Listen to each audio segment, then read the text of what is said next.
Marbury versus Madison. Kasus ini merupakan awal mula adanya pengujian yudisial berdasarkan pasal 3 Konstitusi Amerika Serikat yang berasal dari keputusan Mahkamah Agung sebagai landasan hukum. Perkara dimulai saat Presiden Quincy Adams kalah dalam pemilu melawan Thomas Jefferson. Menjelang masa peralihan jabatan presiden, Adams membuat keputusan-keputusan penting seperti membuat promosi pejabat-pejabat yang diantaranya adalah Secretary of State John Marshall, diangkatnya sebagai Ketua Mahkamah Agung termasuk William Marbury yang akan diangkat sebagai hakim. Begitu masa peralihan terjadi pada 3 Maret 1801, Quincy Adams dibantu oleh John Marshall menyiapkan dan menandatangani surat-surat pengangkatan pejabat. Namun, salinan surat pengangkatan tersebut belum sempat diserah terimakan.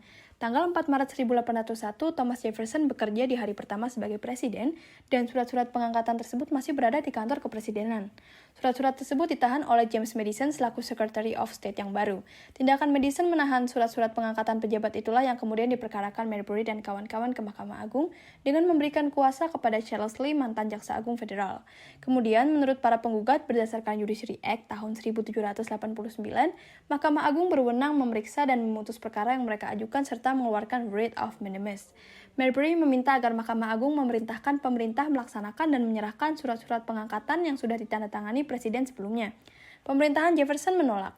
Kongres yang dikuasai kaum Republik pendukung Jefferson mendukung pemerintah, bahkan mengesahkan undang-undang yang menunda seluruh persidangan Mahkamah Agung selama 1 tahun. Mahkamah Agung akhirnya menyidangkan perkara ini. Putusan Mahkamah Agung yang ditulis John Marshall menyatakan pemerintahan Quincy Adams sudah memenuhi semua persyaratan yuridis sebelum mengangkat Marbury dan kawan-kawan. Mereka berhak atas surat pengangkatan menurut hukum. Meskipun demikian, Mahkamah Agung menyatakan tidak punya wewenang memaksa pemerintah menyerahkan surat-surat yang diminta. Permintaan mengeluarkan surat-surat yang diminta sebagaimana ditentukan Undang-Undang Peradilan Amerika Serikat 1789 tidak dapat dibenarkan karena Undang-Undang Peradilan tersebut bertentangan dengan Artikel 3 Seksi 2 Konstitusi Amerika Serikat.